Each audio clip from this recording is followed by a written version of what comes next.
Pada awal tahun 1965, situasi politik Indonesia berada dalam kondisi yang semakin terpolarisasi. Ketegangan antara Angkatan Darat Indonesia, Partai Komunis Indonesia, dan Presiden Soekarno menciptakan konfigurasi kekuasaan yang kompleks dan rentan terhadap konflik terbuka. Dalam konteks tersebut, sebuah catatan pribadi yang ditulis oleh Jenderal Ahmad Yani pada 18 Januari 1965 menjadi sumber penting untuk memahami dimensi psikologis dan politik dari elit militer pada masa itu. Catatan tersebut, sebagaimana dikemukakan oleh putrinya Amelia Yani, bukan merupakan dokumen resmi, melainkan refleksi personal yang merekam kegelisahan seorang perwira tinggi yang merasa tertekan oleh dinamika politik, khususnya terkait dengan isu yang dikenal sebagai Dewan Jenderal. Dalam catatan itu, Ahmad Yani menegaskan motivasi dasarnya sebagai seorang prajurit, yakni patriotisme dan komitmen terhadap negara. Pernyataan ini dapat dipahami sebagai upaya afirmasi identitas di tengah meningkatnya delegitimasi politik terhadap dirinya. Lebih lanjut, Yani mengungkapkan kekecewaannya terhadap berbagai tuduhan yang dinilai merusak reputasinya di hadapan Presiden Soekarno. Ia merujuk pada rekam jejaknya dalam berbagai operasi militer, termasuk penumpasan gerakan DITII dan PRRI Permesta sebagai bukti loyalitas terhadap negara dan revolusi. Namun demikian, dalam situasi politik yang syarat dengan kecurigaan, rekam jejak tersebut tampaknya tidak cukup untuk meredam tuduhan yang berkembang. Kegelisahan Jenderal Yani juga berkaitan dengan aktivitas politik PKAI yang menurut persepsi sebagian kalangan militer cenderung membangun narasi yang mendiskreditkan Angkatan Darat. Dalam hal ini, penting untuk dicatat bahwa interpretasi terhadap peran PKI sangat bergantung pada perspektif sumber, sehingga memerlukan kehati-hatian dalam penilaian historis. Isu Dewan Jenderal menjadi salah satu titik krusial dalam eskalasi ketegangan politik. Tuduhan mengenai adanya sekelompok jenderal yang merencanakan kudeta terhadap Soekarno beredar luas pada tahun 1965. Isu ini diperkuat oleh kemunculan dokumen Gilchrist yang memuat frasa "Our Local Army Friends" dan ditafsirkan sebagai indikasi keterlibatan pihak militer Indonesia dalam konspirasi dengan kekuatan asing. Ahmad Yani secara konsisten membantah keberadaan Dewan Jenderal sebagai entitas konspiratif. Ia menjelaskan bahwa yang ada hanyalah Wanjakti, Dewan Pertimbangan Jabatan dan Kepangkatan Tinggi, sebuah lembaga administratif internal militer. Namun demikian, dalam konteks politik yang dipenuhi ketidakpercayaan, klarifikasi tersebut tidak sepenuhnya mengakhiri spekulasi. Presiden Soekarno sendiri berada dalam posisi yang ambivalen. Di satu sisi, ia menerima penjelasan langsung dari Yani. Di sisi lain, ia juga terpapar berbagai informasi yang memperkuat kecurigaan terhadap Angkatan Darat. Dalam rapat KOTI pada 26 Mei 1965, Soekarno secara terbuka mempertanyakan isu ini, menunjukkan bahwa ketegangan telah mencapai tingkat institusional. Sejumlah kajian menunjukkan bahwa pengaruh propaganda, khususnya yang memanfaatkan sentimen anti-imperialisme, turut membentuk persepsi politik presiden. Meskipun demikian, hubungan personal antara Soekarno dan Ahmad Yani dilaporkan tetap memiliki dimensi emosional. Hal ini menunjukkan bahwa relasi politik pada masa tersebut tidak sepenuhnya dapat dipahami melalui kerangka institusional semata, melainkan juga melalui kedekatan interpersonal. Terkait dengan dokumen Gilchrist, sejumlah penelitian kemudian mengindikasikan bahwa dokumen tersebut kemungkinan merupakan bagian dari operasi disinformasi dalam konteks Perang Dingin. Kesaksian dari Ladislav Bittman, misalnya, menyebutkan adanya praktik manipulasi informasi untuk memperkeruh situasi politik di negara-negara berkembang. Namun demikian, interpretasi atas dokumen ini tetap menjadi perdebatan di kalangan sejarawan. Narasi mengenai ancaman kudeta oleh Dewan Jenderal kemudian digunakan sebagai salah satu justifikasi dalam peristiwa gerakan 30 September pada 1 Oktober 1965. Kelompok yang terlibat dalam gerakan tersebut menyatakan bahwa tindakan mereka bertujuan melindungi presiden dari ancaman internal. Klaim ini, seperti banyak aspek lain dari peristiwa 1965, masih menjadi subjek perdebatan historiografis. Dengan demikian, catatan pribadi Ahmad Yani dapat diposisikan sebagai sumber mikrohistoris yang memberikan wawasan tentang persepsi dan pengalaman individu dalam situasi krisis politik. Dokumen ini tidak hanya merefleksikan kegelisahan personal, tetapi juga mencerminkan dinamika yang lebih luas, termasuk konflik naratif, pertarungan legitimasi, dan peran informasi dalam membentuk realitas politik. Dalam kerangka historiografi, penting untuk membaca sumber semacam ini secara kritis, tidak semata sebagai representasi fakta objektif, tetapi sebagai bagian dari konstruksi makna yang dipengaruhi oleh posisi, pengalaman, dan konteks penulisnya. Dengan pendekatan tersebut, catatan Ahmad Yani menjadi kontribusi penting dalam memahami kompleksitas tragedi 1965 di Indonesia. Malam 30 September 1965 di Jakarta terasa lebih sunyi dari biasanya. Di balik ketenangan yang tampak, arus sejarah tengah bergerak dalam senyap, membawa pertanda yang belum sepenuhnya disadari. Di kediamannya di kawasan Menteng, Ahmad Yani menjalani malam terakhirnya tanpa mengetahui bahwa fajar yang akan datang bukan sekadar pergantian hari, melainkan awal dari sebuah tragedi besar dalam perjalanan bangsa. Sejumlah indikasi sebenarnya telah muncul sebelumnya, gerak-gerik yang mencurigakan, dinamika politik yang semakin tegang, serta komunikasi yang tidak lagi berjalan sebagaimana mestinya. Namun, seperti potongan puzzle yang belum lengkap, tanda-tanda itu belum membentuk gambaran utuh. Dalam kabut ketidakpastian itulah, misteri komunikasi menjelang 1 Oktober 1965 menjadi salah satu kunci penting untuk memahami apa yang sesungguhnya terjadi. Salah satu detail yang kerap disorot dalam berbagai kesaksian adalah adanya panggilan telepon ke rumah Ahmad Yani pada malam itu. Berdasarkan penuturan keluarga, penelepon menanyakan keberadaan Yani dengan pertanyaan sederhana, "Apakah Bapak ada di rumah?"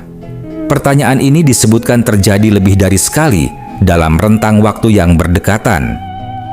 Dalam kajian historis, peristiwa ini memunculkan berbagai tafsir, mulai dari dugaan verifikasi target hingga kemungkinan komunikasi biasa yang kemudian diberi makna berlebih dalam perspektif pasca kejadian. Hingga kini, tidak terdapat bukti dokumenter yang secara pasti mengungkap identitas penelepon maupun keterkaitannya dengan pelaku peristiwa, sehingga interpretasinya tetap berada dalam wilayah spekulatif. Untuk memahami konteks malam tersebut, penting menempatkannya dalam situasi politik Indonesia pada pertengahan hingga akhir 1965. Soekarno saat itu berupaya menjaga keseimbangan kekuatan melalui konsep Nasakom, nasionalisme, agama, dan komunisme.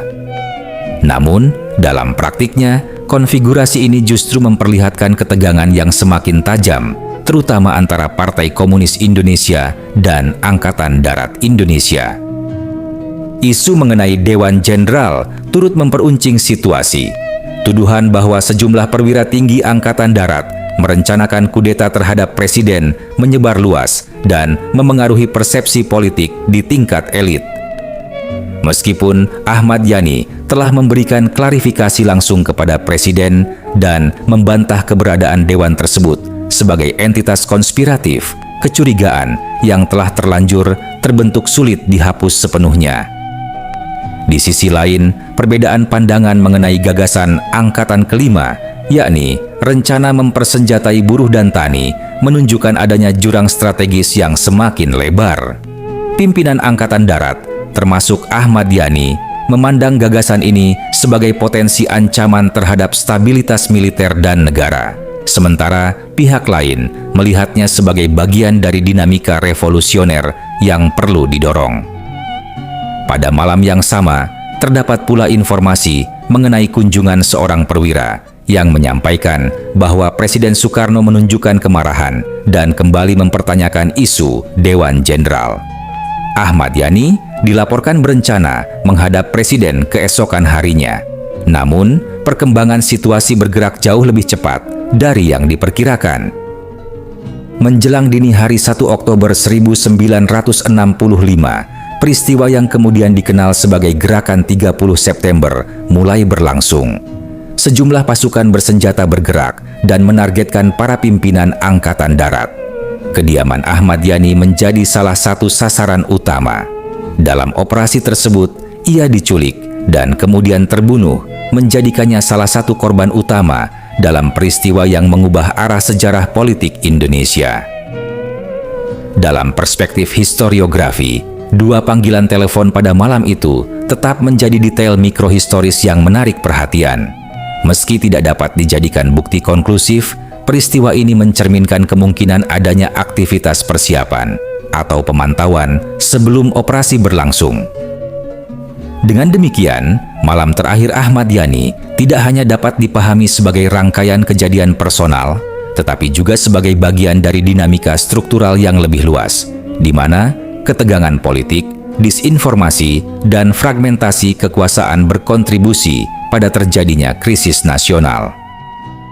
Pada akhirnya, kisah ini menunjukkan bahwa dalam peristiwa besar, detail kecil seringkali menyimpan makna penting. Namun, seperti banyak aspek lain dari tragedi 1965, interpretasinya menuntut kehati-hatian, ketelitian, dan keterbukaan terhadap berbagai kemungkinan penjelasan. Pada dini hari, 1 Oktober 1965, sekitar pukul 04.00 sampai 05.00 waktu Indonesia Barat, situasi di Jakarta mulai berubah secara signifikan. Sejumlah pasukan bersenjata bergerak menuju kediaman para perwira tinggi Angkatan Darat Indonesia, termasuk rumah Jenderal Ahmad Yani di Menteng. Operasi ini merupakan bagian dari rangkaian tindakan yang kemudian dikenal sebagai Gerakan 30 September.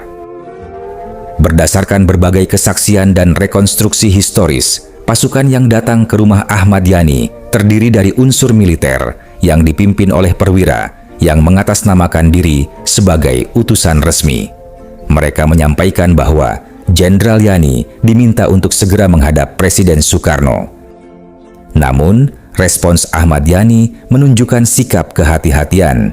Ia dilaporkan menolak untuk segera mengikuti permintaan tersebut tanpa kejelasan administratif yang sah.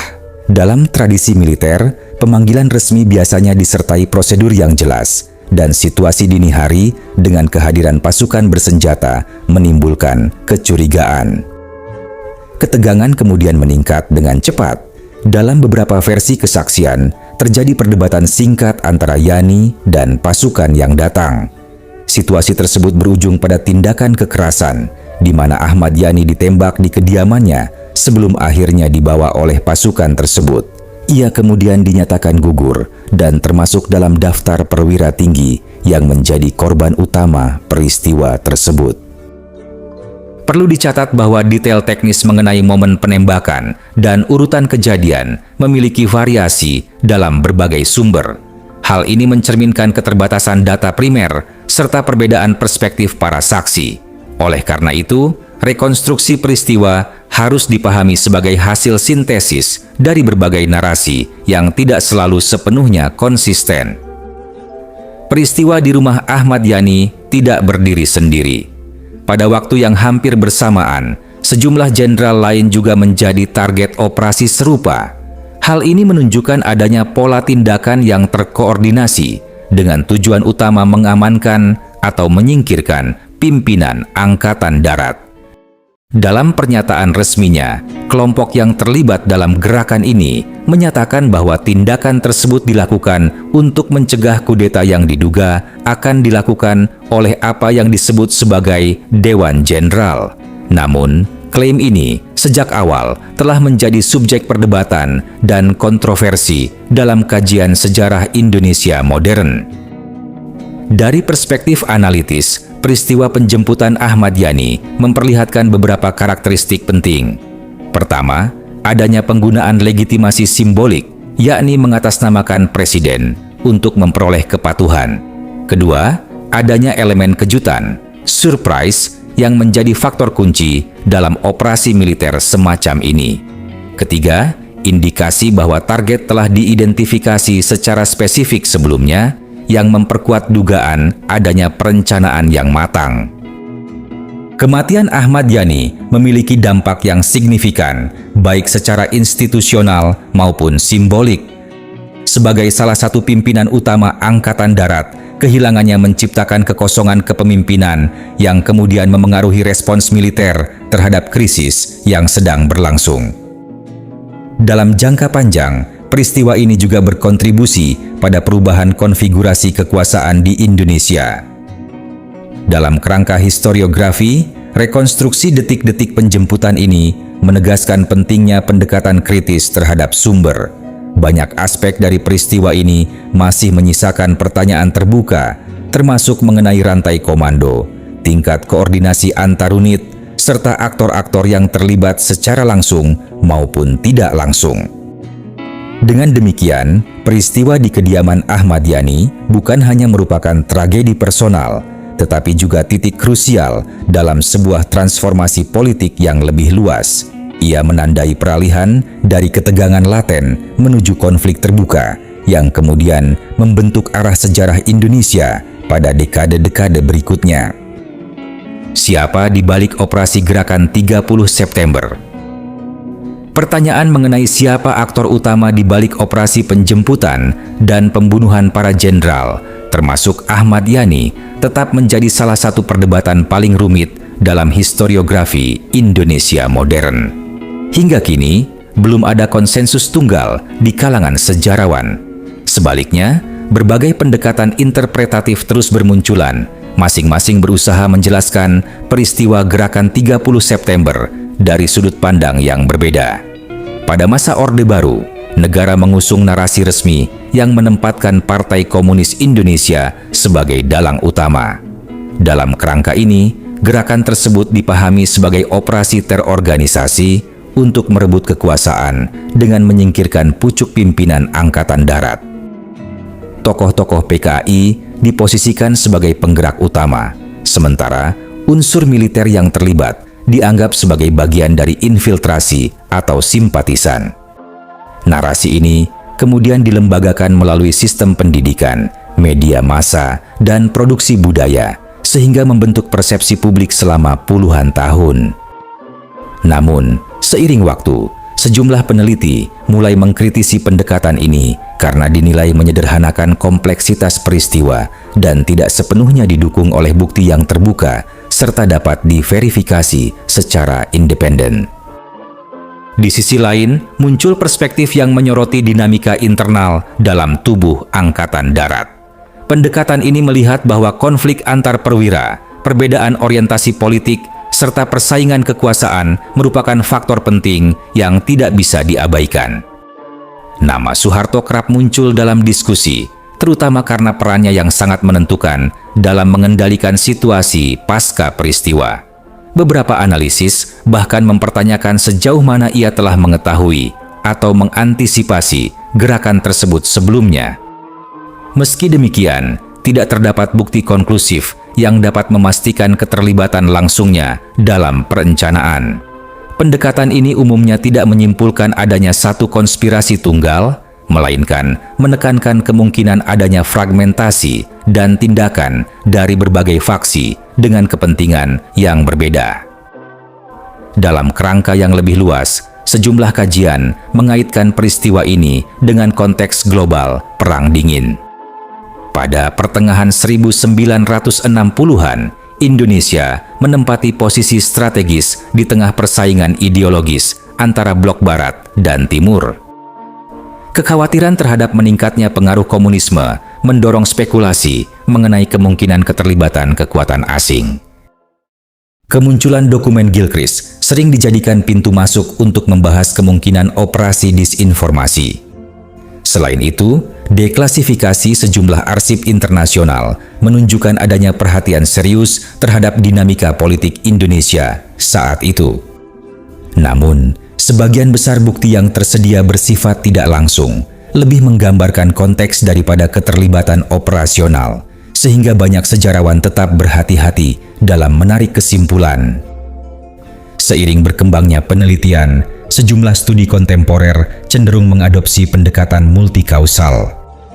Dalam kerangka ini, peristiwa 1965 dipahami sebagai hasil interaksi berbagai faktor. Ketegangan ideologis antara militer dan PKI, dinamika internal elit politik dan militer, peran propaganda, serta disinformasi hingga tekanan geopolitik global. Tidak ada satu aktor tunggal yang sepenuhnya mengendalikan jalannya peristiwa. Sebaliknya, krisis tersebut muncul sebagai akumulasi dari ketegangan yang lama terpendam dan akhirnya meledak dalam bentuk kekerasan. Dengan demikian, memahami gerakan 30 September bukan sekadar mencari satu dalang, melainkan menelusuri jalinan kompleks kepentingan, persepsi, dan konflik yang saling bertaut. Justru disitulah letak tantangan sekaligus pentingnya kajian historiografis, membuka ruang bagi pembacaan yang lebih kritis, berlapis, dan mendekati realitas sejarah yang sesungguhnya.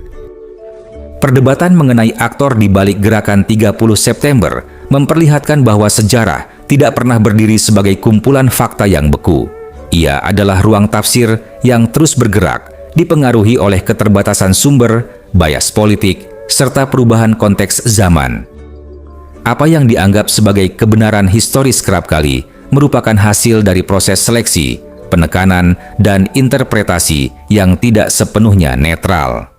Dalam konteks ini, sosok Ahmad Yani menempati posisi yang sangat penting. Sebagai salah satu korban utama, ia kerap ditempatkan sebagai figur sentral dalam berbagai narasi. Namun, untuk memahami peristiwa secara lebih utuh, Ahmad Yani tidak dapat dilihat semata sebagai individu. Ia perlu ditempatkan dalam jejaring relasi kekuasaan yang kompleks, melibatkan dinamika militer, politik nasional, serta pengaruh global pada masa itu. Oleh karena itu, pertanyaan siapa di balik operasi ini mungkin memang tidak memiliki jawaban tunggal yang final. Justru, dalam keberagaman interpretasi itulah terbuka peluang untuk membangun pemahaman yang lebih mendalam tentang kompleksitas sejarah Indonesia. Peristiwa gerakan 30 September bukan hanya menjadi titik balik politik, tetapi juga menandai awal dari proses panjang pembentukan narasi sejarah di Indonesia. Setelah peristiwa tersebut, berbagai tafsir mengenai pelaku, korban, dan makna kejadian berkembang seiring dengan perubahan konfigurasi kekuasaan. Pada masa pemerintahan Soeharto, negara memainkan peran dominan dalam membentuk narasi resmi. Versi yang menempatkan Partai Komunis Indonesia sebagai aktor utama dilembagakan melalui sistem pendidikan, media massa, serta produksi budaya populer. Dalam kerangka ini, tokoh-tokoh seperti Ahmad Yani dikonstruksikan sebagai simbol kepahlawanan dan pengorbanan, yang kemudian dikenal luas sebagai bagian dari pahlawan revolusi. Namun, pasca reformasi 1998, ruang interpretasi sejarah menjadi lebih terbuka. Penelitian-penelitian baru, termasuk yang berbasis arsip internasional dan pendekatan kritis, mulai mempertanyakan kesederhanaan narasi tunggal tersebut. Para sejarawan berupaya merekonstruksi peristiwa 1965 dengan mempertimbangkan berbagai perspektif, baik dari kalangan militer, sipil, maupun dalam konteks geopolitik global. Meski demikian, keterbukaan ini tidak serta-merta melahirkan konsensus baru. Sebaliknya, muncul pluralitas narasi yang mencerminkan kompleksitas peristiwa itu sendiri.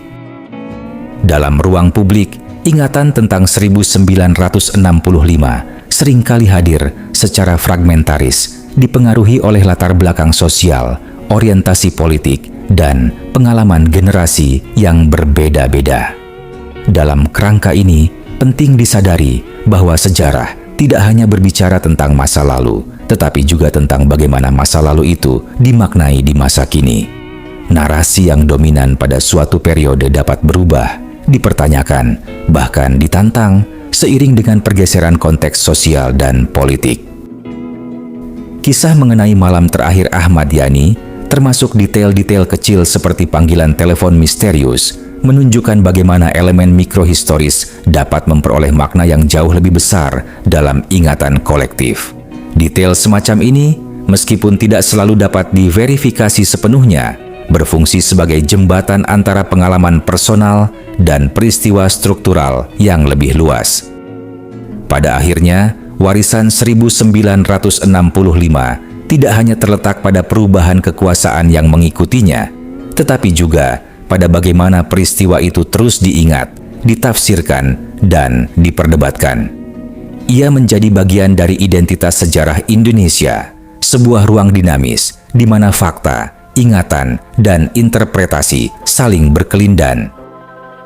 Dengan demikian, memahami 1965 bukan semata soal menjawab apa yang terjadi, melainkan juga bagaimana kita sebagai masyarakat memilih untuk mengingat dan memaknainya. Dalam proses itulah sejarah tetap hidup, bukan sebagai sesuatu yang statis, tetapi sebagai dialog yang terus berlangsung antara masa lalu dan masa kini.